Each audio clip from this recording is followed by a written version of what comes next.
S, வீடு, schools, hotels, store room இங்கெல்லாம் partition wall கட்டணும்னாலும் இப்போ பில்டிங் போனஸோட first choice Renocon Rapid Wall Panels. No compromise. உங்க சைடுலயும் எங்க சைடுலயும். It's a GT promise. GT Holidays, South India's #1 travel brand. வணக்கம் சுவாமி sir. வணக்கம் சார். என்ன சார் அதிமுகவில் என்ன நடந்துகிட்டு இருக்கு? கிட்டத்தட்ட ஒரு 4 எம்எல்ஏக்கள் தங்களுடைய பதவியை ராஜினாமா பண்ணிட்டு தாவேக்காவில் இணைஞ்சிருக்காங்க. குறிப்பாக குதிரை பேர் அரசியல்னு வந்து எல்லா கட்சிகளும் இதை விமர்சனம் பண்ணுறாங்க. மத்திய பிரதேஷ் கமல்நாத் சிஎம்மா இருக்கும்போது கிட்டத்தட்ட 22 எம்எல்ஏக்கள் காங்கிரஸ்லேருந்து ராஜினாமா பண்ணிட்டு பாஜகவில் சேர்ந்தாங்க. அங்கே வந்து கர்நாடகாவில் வந்து எடியூரப்பா வந்து தோற்று போயிட்டாரு, குமாரசாமி ஜெயிச்சாரு. அங்கே வந்து ஒரு எம்எல்ஏக்கள் வந்து ராஜினாமா பண்ணிட்டு பாஜகவில் சேர்ந்தாங்க. இது மாதிரியான பாஜக செய்யக்கூடிய பாலிடிக்ஸை வந்து தமிழ்நாட்டில் முதல் தடவையாக வந்து விஜய் இன்ட்ரடியூஸ் பண்ணியிருக்காரு போல இருக்கு. என்ன நடந்துகிட்டு இருக்கு சார்? இதற்கு ஆதி காரணம் ஸ்டாலின் தான். ஸ்டாலின் என்ன பண்ணாரு? ஸ்டாலின் வந்து இன்னும் அவரால் இந்த தோல்வி ஏற்றுக்க முடியல. சரி, குடும்பத்துக்குள்ளே டிஸ்கஷன் போட்டு மீட்டிங் போட்டு சேகர் பாபு வந்து சொம்பால் அடிச்சு எல்லாம் பண்ணால் கூட அவங்களால இந்த தோல்வி ஏற்றுக்கிற மனநிலையில் இல்லை. இதுக்கு இந்த இந்த அரசியலுக்கு ஸ்டாலின் எப்படி சார் காரணம்? சொல்கிறேன். ஸ்டாலின் என்ன பண்ணாரா, எல்லா கூட்டணி கட்சியும் கூப்பிட்டு நீங்கள் போய் ஆதரவு கொடுங்க.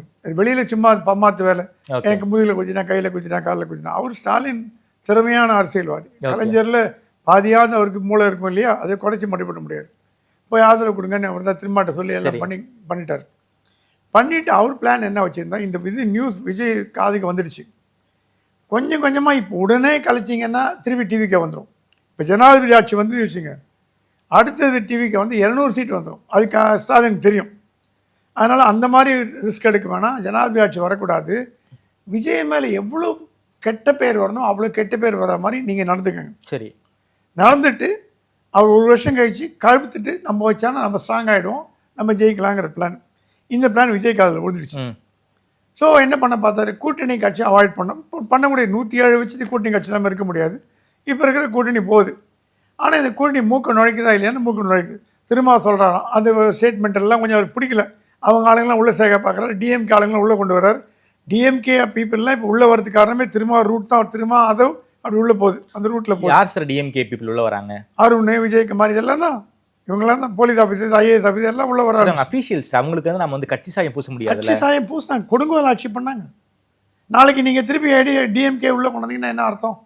அது அது மாதிரி பண்ணுறது ஓகே, அது அப்புறம் பேசலாம்.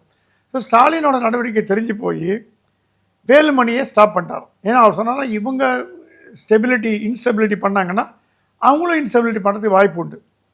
அவர் ஜான ஆரோக்கிய சமையலாம் சொன்னாங்களாம், பாஸ் அந்த மாதிரி பண்ணாதீங்க, கூட்டணி கட்சிகளே வேண்டாம், யார் யார் வர தயாராக இருக்காங்களோ. இப்போ வந்து திருச்சி கிழக்கு தேர்தலோட அறிக்கை வரப்போகுது. தேர்தல் அறிக்கை வந்துருச்சு வரப்போகுது. கெசட்ல வந்து காலின்னு அந்த தேர்தல் தேதி. அதுக்கு முன்னாடி ராஜினாமா பண்ணாதான் இந்த இடைத்தேர்தல் எல்லாமே வந்துடும். ஒரே சமயத்தில் நடக்கும். ஆட்சிக்கும் பங்கம் வராது. ஆனால் இது என்னன்னா தனித்தனியாக ஒரு 2 மாதம் 3 மாதம் கழிச்சு பண்ணனா திருப்பி தேர்தல் வரதுக்கு 1 வருஷம் ஆகும், எம்டி ஆகிடும். அதனால தான் அவசரப்பட்டு இன்னி வரைக்கும் டேலி 4 பேர். எனக்கு தெரிஞ்சு அடுத்த வாரத்துக்குள்ள 10 பேர் வரதா கேள்விப்பட்டோம். அதில் வேலுமணி, விஜயபாஸ்கர்லாம் கிடையாது. அவங்களாம் தனியாக செயல்படாது. 2ஆம் கட்ட தலைவர்கள் இசிக் சுப்பியா மாதிரி second level leaders of AIADMK 10 பேர் ரிசைன் பண்ணிட்டு ராஜினாமா பண்ணிட்டு தாவக சிம்மத்தில் போட்டி போட்டு ஜெயிச்சு ஊற்றுறாங்க. அப்படி வந்து 118 வந்துடும் வரும். ஏன்னா ஆல்ரெடி ஒன்று திருச்சி ஈஸ்ட் கண்டிப்பாக வந்துட போகுது. மீதி 10னா வந்துடும், 118 வந்துடும். 118 வந்தால் கூட இந்த கூட்டணி கட்சிகளை கைட்டு விட்றதா இல்லை. அவங்களா முரண்டு பிடிச்சி போனாங்கன்னா போயிட்டு வாங்க பாரு. எனக்கு தெரிஞ்சு காங்கிரஸ் தவிர மீது எந்த கட்சியும் முரண்டு பிடிக்கும்னு தோணல. காங்கிரஸ் அது பாட்டுக்கு அமைதியாக இருக்குது, ஏதோ வேலை பண்ணிட்டு போகிறாங்க. விஸ்வநாதன் சிறந்த அரசியல்வாதி, எஜுகேஷனிஸ்ட்டு, எஜுகேஷன் போர்ட்ஃபோலியோ கொடுத்துருக்காங்க. நல்ல ராஜேஷ்குமார் நல்ல திறமையானவர், நல்ல தப்பு கிடையாது. மீதியெல்லாம் அப்படி இல்லை. விசிகேவுக்கு மினிஸ்ட்ரி எல்லாம் கொடுத்துருக்காங்களே, விசிகே எப்படி மறந்து பிடிப்பாங்க? இன்னைக்கு திமுகவுக்கும் விசிகாவுக்கும் மிகப்பெரிய சண்டை பெரம்பலூர்ல வெடிச்சிருக்குமா. நான் என்ன சொல்றேன், டெல்லிக்கு போய் மோடியை பார்க்கக்கூடாதுன்னு ஒரு சார் யாருன்னு சொன்னாங்களாம். விஜய் சொன்னா எனக்கு தெரிஞ்ச தமிழ்நாட்டில் இவங்க என்ன பண்றாங்க, பின்னாடி குத்தி விட்டுருக்காங்க அவரை சீண்டி பார்க்கறது. ஏன்னா அதெல்லாம் at the biggest of Stalin தான் நல்லா தெரியுது. இவங்க என்னதான் வெளியில் சண்டை போட்டால் கூட உள்ளுக்குள்ளே லிங்க் இருக்குன்னு நல்லா தெரியுது. ஸோ இதெல்லாம் அவாய்ட் பண்ணுறதுக்கு விஜயிடம் கூறப்பட்டதான் 118 தாவேக்கா எம்எல்ஏகள் வர மாதிரி பார்த்துக்காங்க. விஜய் சொன்னாலும் ஐ என்டார்ஸ் யுவர் பாயிண்ட். ஓகே, நீங்கள் கோஹெட் நீங்கள் எடுத்து பண்ணிடுங்கன்ட்டாராம். ஸோ திமுக என்ற ஒரு பூதம் உள்ளே வந்து ஒரு வியூகம் வகுத்து அதிரடியாக பண்ணுறதுக்கு முன்னாடி நம்மளே ஸ்டெபிலைஸ் பண்ணிட்டு 5 வருஷம் நம்ம சொல்ல முடியாது. பட் ஆனால் இந்த 4 பேருக்கு மந்திரி பதவி கொடுக்குறாருந்தா 35 கிராஸ் பண்ணியாச்சு. இதுக்கு 35 மேலே கொடுக்க முடியாது. ஆமாம். யாராவது 4 பேர் எடுத்துட்டா 4 பேர் கொடுக்கணும். அந்த 4 பேர் யாருங்கிறத கேள்வி. அது 1 மாதத்துக்குள்ளே எப்படி குடைச்சல் கொடுக்காம இருக்காங்களா, என்ன பண்ணுறாங்க, எப்படி பண்ணுறாங்கன்றதை பொறுத்து அவர் ஒரு கள ஆய்வு பண்ணி அது 4 பேரில் ஒரு 2 மாதம் வெயிட் பண்ண வைக்கலாம். ஓகே. ஆனால் இந்த 4 பேருமே எடுத்தது 10 பேர் வந்தாங்கன்னா 10 பேருக்கு மந்திரி பதவி கொடுக்க முடியாது. முக்கியமான இல்லை 3 பேர் கொடுக்கலாம். அதுவும் சொல்லப்பட்டதான், நீங்கள் அவசரப்படக்கூடாது, எம்எல்ஏ வந்துடுங்க, சமயம் கிடைக்கும்போது மந்திரியாக கொடுக்குறேன்னு ஒரு அஷூரன்ஸ் கொடுத்துருக்காராம். அவங்களும் வந்து சொல்லலாம், எதிர்கட்சி எம்எல்ஏ இருக்குது, ஆளுங்கட்சி எம்எல்ஏ இருந்தால் பெட்டருங்க, உங்களுடைய வந்துடும்னு. ஜேசிடி பிரபாகரன் வச்சு பேக்ரவுண்ட் செக் பண்ண வச்சுறேன். ஜேசிடி பிரபாகரன் ஏடிஎம்கே தலைவராக இருந்தவர், ஒரு செகண்ட் லெவலில் எம்ஜிஆர் நெருக்கமானவர். அவர் செக் பண்ணி சொன்னாலும் இவங்க பேக்ரவுண்டில் நல்லா இருங்க, ஒன்றும் ப்ராப்ளம் இல்லை, மைனர் அஃபென்சஸ் தான், சொத்து சேர்த்து வழக்கு எடுக்கலாம், ஒன்றும் இல்லைன்னு அவர் சொன்னால் விஜய் எனக்கு வந்து காம்ப்ளிகேட்டட் பர்சன் வரக்கூடாது, ஓகே, கேஸ் இருக்கிறவன் எஃப்ஐஆர் இருக்கிறவன் அந்த மாதிரிலாம் வரக்கூடாது, நார்மல் ஏடிஎம்கே எம்எல்ஏ இருந்தால் வரட்டும், டிஎம்கே எம்எல்ஏ இப்போ ஒன்றும் தட வேண்டாம் அப்படின்ட்டாராம். ஸோ இந்த மாதிரி ஒரு 118 தாவேக எம்எல்ஏ பிடிக்கிறதுக்கான யுக்தி தான் இது எடுக்கிறோன்னு கேள்விப்படும். வேலுமணி தரப்பு கிட்ட இருந்தா எம்எல்ஏக்களை உருவுறாங்க, இதுக்கு என்ன சார் காரணம்? ஏன்னா வேலுமணி எம்எல்ஏக்கள் தான் விஜயை ஆதரித்து ஓட்டு போட்டாங்க. நம்பிக்கை தீர்மானத்தில் யார் எழுதி நின்றுது? இவங்க தானே எழுதி நின்னாங்க, எடப்பாடி நிற்கலையே. ஸோ எடப்பாடிகிட்ட போய் கெஞ்சறதை விட உதவி செஞ்சவங்களே முதுகுலேயே விஜய் குத்திட்டான்னு எடுத்துக்கலாமா? நாங்க வந்து எடப்பாடி கிட்ட சண்டை போட்டு விஜய் ஆதரிக்கிறோம்னு வந்து நின்னாங்க வேலுமணி தரப்பு. வேலுமணிக்கு இது விருப்பமா சார்? அதிமுக எம்எல்ஏக்கள் ராஜினாமா பண்ணிட்டு தாவேக்கால போய் இணைகிறது வேலுமணிக்கு விருப்பமா இல்லையா?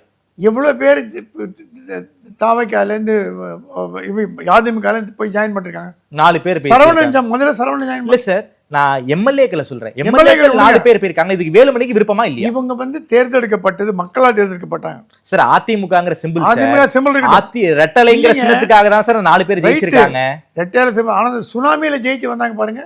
அதனால அப்படி பாத்தீங்கன்னா திமுக அரசாங்கத்துல எத்தனை பேர் இந்த மாதிரி பண்ணிருக்காங்கன்னு சொல்லிட்டு நான் சொல்லுங்க சார், தாராளமா சொல்லுங்க. அதிமுகலேருந்து மனோஜ் பாண்டியன், ஓபிஎஸ் இவங்கெல்லாம் போலியா? வைத்திலிங்கெல்லாம் போலியா சார்? போனாங்க சார். அவங்க வந்து ஆட்சியினுடைய கடைசி காலகட்டத்தில் போனாங்க சார். இவங்க போய் தான் திமுக ஜெயிக்க வைக்கணும் கட்டாயம் போனாங்களே இல்லையா? அவ்வளவுதான் போனாங்க சார். எப்ப போனாங்க அது முக்கியம் இல்லை. ஆனா ஆட்சியில முதல்ல போனாங்களா? இல்ல, அவங்க வந்தாதான் திமுகவுக்கு மெஜாரிட்டி வரணுங்கிற அவசியம் வந்து திமுகவுக்கு இல்ல. ஆனா இவங்க போனாதான் தாவேக்காவுக்கு மெஜாரிட்டி கிடைக்கணுங்கிற கட்டாயம் இருக்குல்ல? தப்பு இல்லையே, அவங்க கூப்பிட்டாங்க, அவங்க போறாங்க. தனிப்பா அது நீங்க கேட்குறீங்கள ஒரு பாயிண்ட் இருக்கு. அதிமுக சிம்பிள்ல இருந்துட்டு ஆதரவு கொடுத்தாங்கன்னா நீங்க சொல்றது தப்பு. ராஜினாமா பண்ணிட்டு தாவேக சிம்பிள் தானே போட்டி போடுறாங்க, ஃப்ரெஷ் கேண்டிடேட் மாதிரி தானே இது. எங்கே அதிமுக வருது உங்களுக்கு? அதிமுக சிம்பிளோட போய் சேர்ந்தாங்கன்னா அது தப்பு சார். ஆனா பாஜக வெஸ்ட் பெங்கால், பாஜக வந்து மத்திய பிரதேசத்துல என்ன பண்ணாங்களோ, கர்நாடகால என்ன பண்ணாங்களோ அதே வழிமுறை தானே விஜய் கையில் எடுக்கிறாரு. இதை வந்து இது ஜனநாயக படுகொலைன்னு ஜோதிமணி சொல்றாங்க. இதை வந்து மாணிக்கம் தாகூர் காங்கிரஸ் கட்சியிலிருந்து வரவேற்றாரு. அவருக்கு கண்டனம் தெரிவிக்கும் விதமாக ஜோதிமணி அவர்கள் பேசியிருக்காங்க. இன்னைக்கு சண்முகம் அவர்கள் அறிக்கை கொடுத்திருக்காங்க. திரும்ப அவர்களும் இதுக்கு எதிராக பேசியிருக்காரு சார். இதான் குடைச்சல் கொடுக்குறாங்க விஜய்க்கு அர்த்தம். நான் முதல்ல சொன்னேனே, விஜயை வந்து ஆட்டி வைக்க பார்க்குறாங்கன்னு. மோடியோட சண்டை போடணும் அவங்க முதல் அஜெண்டா சொல்லிட்டாங்களாம். திருமா பாண்டியன்லாம் மோடியோட குஸ்தி போடு, திமுக மாதிரி ஒரு கலாராரு, மக்கள் மாநில சுயாட்சிகள், இதெல்லாம் விஜய் ஆகாது. விஜய் சொல்லிட்டாராம், பாஜகவுக்கும் தாவேக்காவுக்கும் பிரச்சனை இருந்துட்டு போட்டோம். பிரைம் மினிஸ்டர் முறையில் நான் தமிழ்நாட்டுக்கு நிறைய வளங்களை வாங்குவேன், அட்ஜஸ்ட் பண்ணுவேன், நல்ல ஃப்ரெண்ட்லியாக பழகுவேன். அது பிரைம் மினிஸ்டர் ரொம்ப ஹாப்பி ஆகிட்டாராம். விஜயை பற்றி பார்க்குற விஜயை பார்க்க, I want to see that young man who demolished DMK. Okay, நான் என்ன சொல்கிறேன், 50 ஆண்டு கால ஸ்டாலின் அரசியல், 30 ஆண்டு கால எடப்பாடி அரசியல் 2 மாதத்தில் கரைச்சி குடிச்சிட்டார் விஜய். அவரோட டீலிங்கை பேசுறது ரொம்ப குறைச்சிட்டார். எல்லா ப்ரெஸ் கான்ஃபரன்ஸ் ஆதவர்னா புஷி ஆனந்த், அருண்ராஜ் தான் ப்ரெஸ் கான்ஃபரன்ஸ் கொடுக்குறாரு. அனாவசியமாக பேசுறது இல்லை, ஆஃபீஸ்லேயே யார்ட்டும் அதிகமாக பேசுறது இல்லையா, ரொம்ப ரிசர்வ்ட் ஆகிட்டாராம். ஓகே, எல்லாம் ஃபைல் தான் இவர் கேட்டுக்கிறாராம். காதில் கேபினெட் மீட்டிங்லலாம் ஏதோ 2 வார்த்தை பேசுகிறாராம். ஸோ கான்ட்ரவர்சி இல்லாமல் கொண்டு போன பின்னா லாவணி விடுவாங்க. ஸ்டாலின் சொன்னதுக்கு பதில் அறிக்கை, எடப்பாடி பதில் அறிக்கை, ஏதோ விட்றாரா பாருங்கள். அவர் ஒரு ஸ்டேட்மெண்ட் விடுறதில்ல. தாவேக்காலேருந்தே அவங்க பேசுகிறாங்க, இவர் ஏதோ ஸ்டேட்மெண்ட் விட மாட்டேன். ஏன்னா சொல்லிட்டாராம், எனக்கு இந்த பழைய பகையை வச்சுட்டு நான் பறிக்க தயாராக இல்லை, டெவலப்மெண்ட் தான் எனக்கு முக்கியம், சண்டை அவங்களோட சண்டை இவங்களோட சண்டைலாம் வேண்டாம். ஸோ மோடியோட ஃப்ரெண்ட்லியாக போவார்னு கேட்டிங்கன்னா 100% ஃப்ரெண்ட்லியாக போவார்னு நம்ம கேள்விப்பட்டோம். குறிப்பாக இந்த அதிகாரிகள் நியமனம் ஏகப்பட்ட டிரான்ஸ்ஃபர்ஸ்லாம் போட்டிருக்காங்க, அதெல்லாம் நல்ல வயசாக தான் போட்டிருக்காங்களா?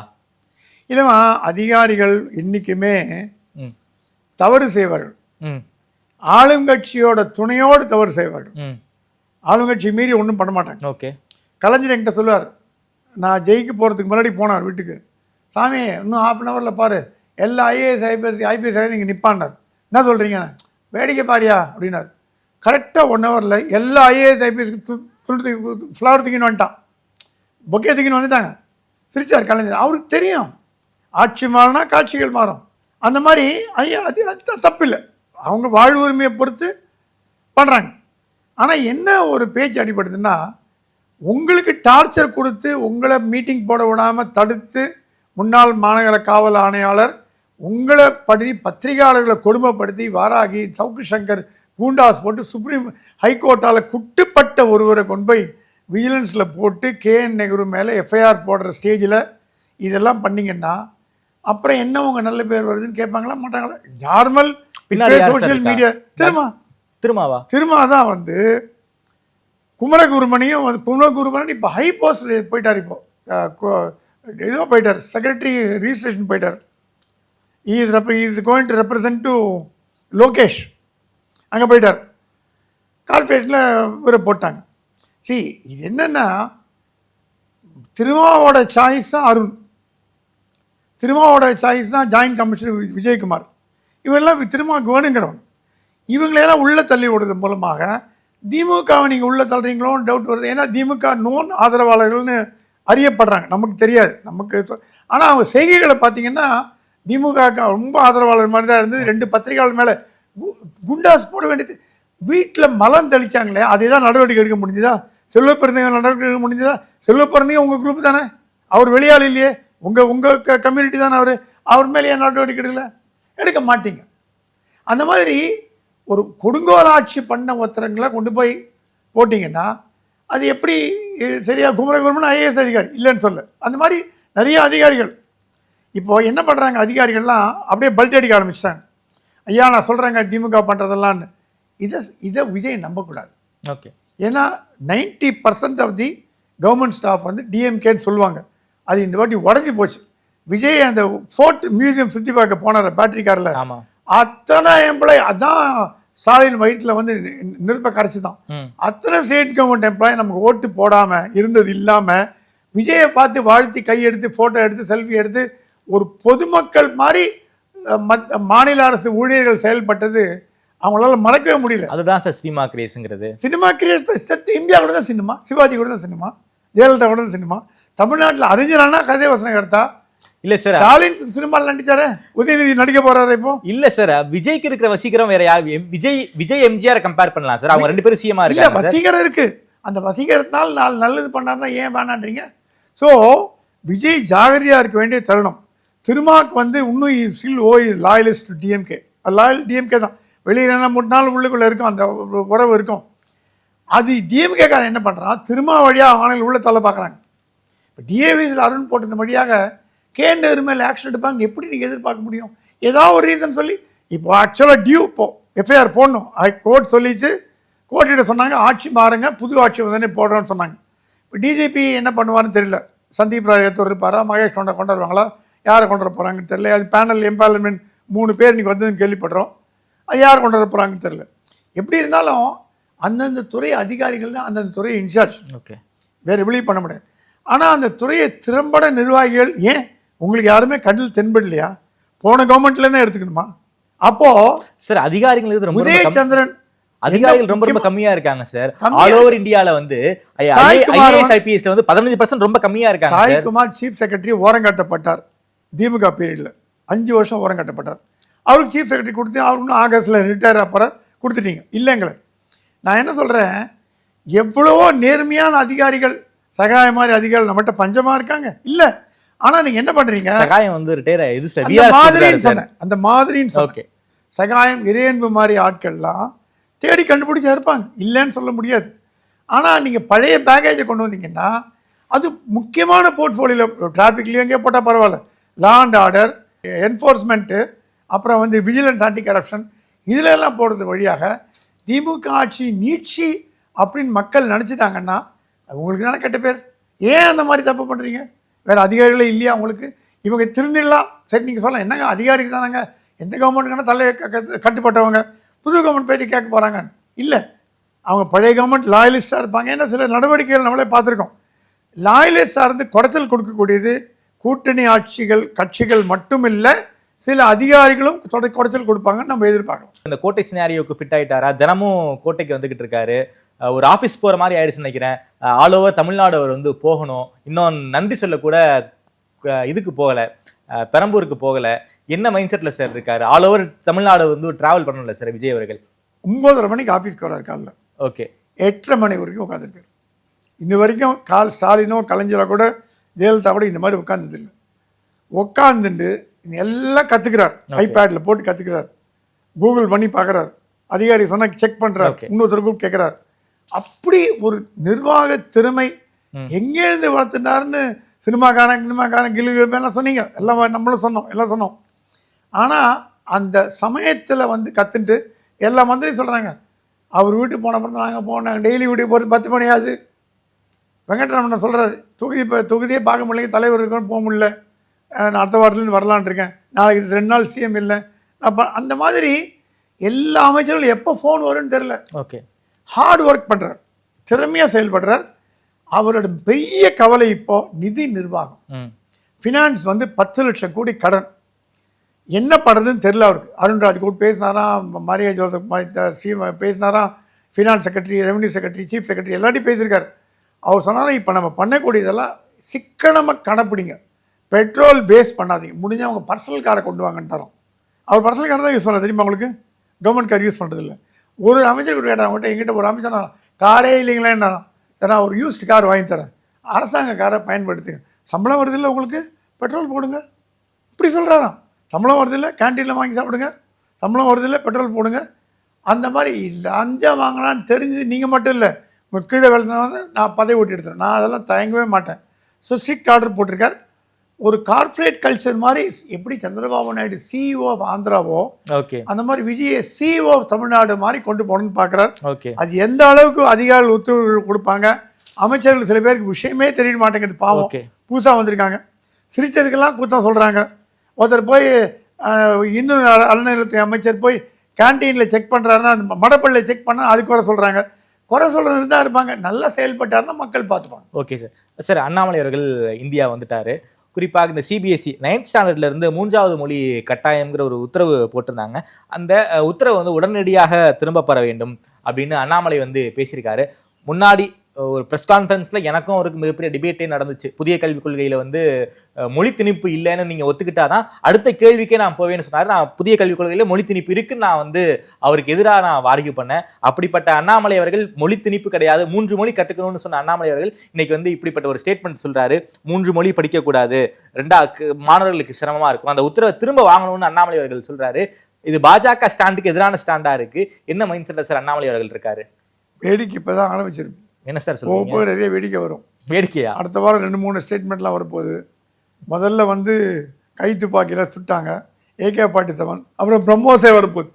தனிக்கட்சி ஆரம்பிக்கிற மூட்டில் வந்துட்டார். சரி சார், போன வாரம் நம்ம இன்டர்வியூ பண்ணும்போது அண்ணாமலை மத்திய அமைச்சர் ஆவார் நீங்க. ஆமாங்க, அவர் கேட்டார், வேண்டாங்கிறார். அவர் என்ன சொல்லப்பட்டதான், நீங்கள் திருப்பி பாஜகவில் போனீங்கன்னா அந்த குட்டையிலே ஊடுற மட்டையாயிடுவீங்க, திராவிட பாஜக உங்களை சரிப்படாது, காலை பூச்சி இழுக்கும், நீங்கள் மாநில தலைவரோட ஒத்துழைப்பு கொடுக்க மாட்டாங்க, ஆன்டியாக செயல்படுவாங்க, வீடியோ போடுவாங்க, உங்களை பற்றி தப்பாக நியூஸ் பண்ணுவாங்க, உங்களை பற்றி செய்தி பரப்புகிட்டே வார் ரூம் கிரியேட் பண்ணும். ஏன்னா திராவிட பாஜக இப்போ வேலை இல்லை, பதவி தான், எப்போ பார்த்தாலும் பதவியெல்லாம் உயிரை விடக்கூடியவங்க.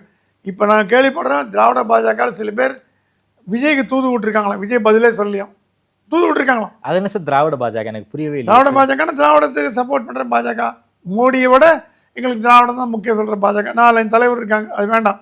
அதனால் அந்த மாதிரி பீப்புள் குப்பை கொட்ட முடியாதுங்க, வேண்டாம். நீங்கள் தனி கேட்டீங்க. மம்தா பானர்ஜி, சரத்பவார் யாருங்க? காங்கிரஸ்லேருந்து போனவங்க. ஆமாம், நேஷ்னல் காங்கிரஸுங்கிறது காங்கிரஸ்லேருந்து ஒரு அங்கம், திரிணாமுல் காங்கிரஸுங்கிறது காங்கிரஸ்லேருந்து போனவங்க. ஏன் சரத்பவார் மம்தா பானர்ஜி மாதிரி தமிழ்நாட்டில் ஒரு சரத்பவார் அண்ணாமலை இருக்கிறதுல என்ன தப்பு? ஒரு தப்பும் கிடையாது. சிவசேனா எப்படி இருந்தது? அணுகுமுறை ஒன்றா தான் இருந்தது. அப்புறம் சண்டை வந்து பிரிஞ்சாங்க, அப்புறம் கட்சியை உடைச்சாங்க, திருப்பி சேர்ந்துச்சு. அந்த மாதிரி நாளைக்கு அண்ணாமலை தனியாக போட்டி போட்டு ஒரு 10 MP ஜெயிச்சா கூட, ஒரு பேச்சுக்கு வச்சுப்போம், ஜெயிச்சா கூட 10 MP பாஜக தான் ஆதரவு பண்ணோம். அண்ணாமலை வந்து கொள்கை அளவில் பாஜக எதிர்க்க மாட்டார், மோடி அமித்ஷா திட்ட மாட்டார். ஓகே மத்திய அரசாங்கத்தை எதிர்க்கிறதுக்கு வாய்ப்பு உண்டு. ஏன்னா அப்பதான் அரசியல் பண்ண முடியும். ஓகே. திமுக அதிமுக எழுத்து அரசியல் பண்ணுறதுக்கு நீங்கள் தேவையில்லை. விஜய் இருக்கார், அவங்களாம் இருக்காங்க, அவங்க 2 பேருமே அடிச்சுக்கிறாங்க, ஒரே குட்டைகள் ஒரே மட்டைகளாக இருக்காங்க. ஆனால் நீங்கள் மத்திய அரசாங்கத்தை எடுத்து அரசியல் பண்ணால் தமிழ்நாட்டில் வளர்க்க முடியும்னு யாரோ சொல்லி கொடுத்துருக்காங்க. நிறைய வெளிநாட்டுக்கு போயிட்டு வந்து அட்வைஸ் எல்லாம் கேட்டு வந்திருக்காரு. ஸோ அவருக்கு வந்து கொடுக்கப்பட்ட ஆஃபர்கள் மத்திய அமைச்சர் பதவி, மாநில தலைவர் பதவி எல்லாம் கொடுத்தும் கூட அவர் வந்து கொஞ்ச நாளைக்கு பாஜக ஒதுங்கி இருந்து திமுக அதிமுகவை நம்மளே காலி பண்ண பார்க்கணும். ஓகே. அதுக்கு நம்மளோட முயற்சி டெல்லி புரிஞ்சுக்கணும் அப்படிங்கிறது. மம்தா பானர்ஜி ரூட்லையும் சரத்பவார் ரூட்லையும் போவாரான்னு கேள்விப்பட்டா அந்த ரூட் தான் போவான்னு கேள்விப்படுறேன். இணக்கமாக இருப்பார், அதே நேரத்தில் தண்ணி ஆரம்பிக்கும். தனி கட்சி ஆரம்பிக்கிறதுக்கு வந்து அமித்ஷா மோடி ஆசீர்வாதம் இருக்கா? இன்டைரக்டாக இருக்கலாம், டைரக்டாக இருக்க வாய்ப்பு. ஏன்னா டைரக்டாக ஆசீர்வாதம் பண்ணாங்கன்னா அப்புறம் தமிழ்நாடு பாஜக காலியாக போடுமே. எப்படி சோனியா காந்தி, மன்மோகன் சிங் எல்லாம் ஒரு காலத்தில் மம்தாவர் மத்திய அமைச்சராக போட்டாங்க, ரயில்வே மினிஸ்டராக போட்டாங்க, ரயில்வே மினிஸ்டராக போட்டாங்க, சரத்பவார் மத்திய அமைச்சராக இருந்தார். இத்தனைக்கும் கூட்டணி கட்சி மாதிரி தான். அந்த மாதிரி பாஜகவோட கூட்டணி கட்சியாக அண்ணாமலை கட்சி இருந்துட்டு போட்டோமே, தப்பு இல்லையே. ஏன்னா இவங்களால ஒன்றும் பண்ண முடியலன்னு தெரிஞ்சு நோட்டா கீழே போயிடுச்சு. என்னதான் ஆக்சிஜன் பண்ணால் கூட கோமாவில் இருக்குது, வெண்டிலேட்டரில் இருக்குது. வெண்டிலேட்டர் ஆக்சிஜன் கொடுத்து என்ன வெண்டிலேட்டர் கூட போட்டுக்கும். தமிழ்நாடு பாஜக கோமாவில் இருக்குது. கோமாவில் இருக்குது.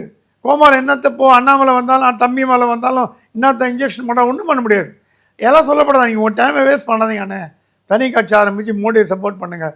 அந்த திராவிட பாஜகலாம் வேணாம். இந்த வாட்டி அண்ணாமலை ஆதரவாளர்கள் ஒருத்தங்க கூட பாஜக ஓட்டு போடல, அதிமுக ஓட்டு போடல, விஜய்க்கு தான் ஓட்டு போட்டாங்க. விஜய்க்கு தான் ஓட்டு போட்டாங்க. மயிலாப்பூரில் எடுத்த எல்லா இளைஞர்களும் எல்லா திமுக எல்லா பாஜக அதிமுக இளைஞர்களோ தொண்டர்களோ யாருமே பிஜேபிக்கு போடல, எல்லாம் அண்ணா விசிலுக்கு தான் போட்டாங்க. அந்த மாதிரி இது என்ன சொல்ல வரேன்னா, இருக்கிற பாஜக உயிர் ஊட்டி அதை நிற்க வச்சு உட்கார வச்சு நடக்க வைக்கிறதோட தனியாக ஒரு குழந்தைய ஓட வச்சு தத்தெடுத்து அந்த குழந்தை ரன்னிங் ரேஸில் ஓட வச்சு ஜெயிச்சு வச்சு காமிட்டா என்ன லைபிலிட்டி இல்லாமல் இருக்குமே அப்படிங்கிற அண்ணாமலையோட திங்கிங்காரன்னு கேள்விப்படும். ஓகே சார், அது தமிழ்நாட்டுக்கு கை கொடுக்குமா சார்? அண்ணாமலைக்கு கை கொடுக்குமா? அண்ணாமலை கண்டிப்பாக அண்ணாமலையால் தான் தமிழ்நாடு பாஜக வளர்ந்தது. ஓகே. இப்போ நன்றி கடத்தின மாதிரி நடந்துக்கலாம். அவங்க என்ன சொன்னாங்களா, கூட்டணி வச்சுக்குது, அண்ணாமலை தெய்வால் நான் எம்எல்ஏ ஆனவா, எடப்பாடி தெய்வால் எம்எல்ஏ ஆகலாமா, அது பரவாயில்ல, தொடச்சி போட்டுன்னு போயிடலாம். அண்ணாமலை தெய்வால் எம்எல்ஏ ஆகக்கூடாது, எடப்பாடி தெய்வால் எம்எல்ஏ ஆகலாம். 4 எம்எல்ஏ இருந்தாங்களே, யார் ஜெயிக்க வச்சு? எடப்பாடி தான் ஜெயிக்க வச்சார். இப்போ 4 புட்டு வச்சுப்போம், எல்லாம் போச்சு. அதனால் ஆனால் அண்ணாமலை மனசை வச்சு ஜெயிக்க வச்சுருப்பார். அண்ணாமலை சின்சியராக கேம்பெயின் பண்ணார். அவர் சொன்னார், அமித்ஷா மோடிட்ட நான் கேம்பெயின் பண்ணுற முதல் இடமே என்னை எதிர்த்தவங்க தான் கேம்பெயின் பண்ணுவேன், அப்புறம் தான் ஆதரவாளர்கிட்ட போங்கன்னு சொல்லி எதிர்த்தவங்க எல்முருகன், தமிழிசை, எல்லாரும் வானதி எல்லாருக்கும் பண்ணிட்டார். பண்ணி கூட அவன் ஆதரவாளர் யாரும் கேட்கலையே. நீங்கள் என்ன சொல்கிறது, நான் என்ன ஓட்டு போடுறது, நீங்கள் சொல்லிட்டு போங்க, நான் ஓட்டு போட்டு எல்லாம் மாற்றி குச்சிட்டாங்க. ஸோ அவருக்கு அண்ணாமலை தெரிஞ்சு போச்சு, நம்ம ஆதரவாளர் யாரும் பாஜக சப்போர்ட் பண்ணலன்னு. நாளைக்கு நீங்கள் பாஜக தலைவரை உட்காந்தா கூட அந்த ஆதரவாளர் ஆதரவு இல்லைன்னா அண்ணாமலையால் எப்படி குப்பை கொட்ட முடியும்? ஓகே. அந்த ஒரு ரீசனில் நான் தனியாக போகலான்னு பார்த்துட்டு இருக்கேன். எப்போ சார் அந்த அறிவிப்பு வருவதற்கு வாய்ப்புகள்? கூடிய விரைவில் வரலான்னு கேள்விப்பட்டோம். தனி கட்சி அமைக்கிறதுக்கு உண்டான வேலைகள்லாம் இவரோ யாரோ வேணுங்களும் டெல்லியில் பண்ணிட்டு இருக்கலாம். ஆரம்பிச்சாச்சா? இது ஆரம்பிக்கிறதுக்கான மைண்ட் செட்டில் இருக்கு. ஓகே. அது என்ன எப்படின்னா, டெல்லி கொடுத்த ஆஃபரெல்லாம் ரிஜெக்ட் பண்ணிவிட்டு, டெல்லி கொடுத்த ஆஃபர் ரிஜெக்ட் பண்ணிட்டாரு, நம்ம எடுத்துக்கலாமா? ரிஜெக்ட் பண்ணிட்டாருன்னு கேள்விப்படுறோம். எடுத்துக்கலாமான்னு நான் அவர்கிட்ட பேசலை, யூஎஸ்ல வந்து பேசலை. நம்ம அவருடைய நெருங்கிய வட்டாரங்கள் என்கிட்ட சொன்ன தப்பாக கூட இருக்கலாம், எனக்கு தெரியாது. ஓகே. நெருங்கிய வட்டாரம் வந்து அவர் தனி கட்சி மூடில் வந்துட்டார் அப்படிங்கிற அந்த மோடில் வந்துட்டார்ன்ற மாதிரி கேள்விப்படுறோம். அமித்ஷா கூப்பிட்டு ஏதாவது கம்ப்ரமைஸ் பண்ணி ஏதாவது பண்ணலாம், அதுவும் ஒரு வாய்ப்பு இருக்கா தெரியல. போக தான் பார்க்கணும். ஓகே சார், பார்க்கலாம் சார். தமிழ்நாடு அரசியல் தொடர்பான பல்வேறு கேள்விகளுக்கு ரொம்ப பதில் சொல்லியிருக்கீங்க. மேலும் நமக்கு பேசிய நன்றி சுவாமி சார். நன்றி.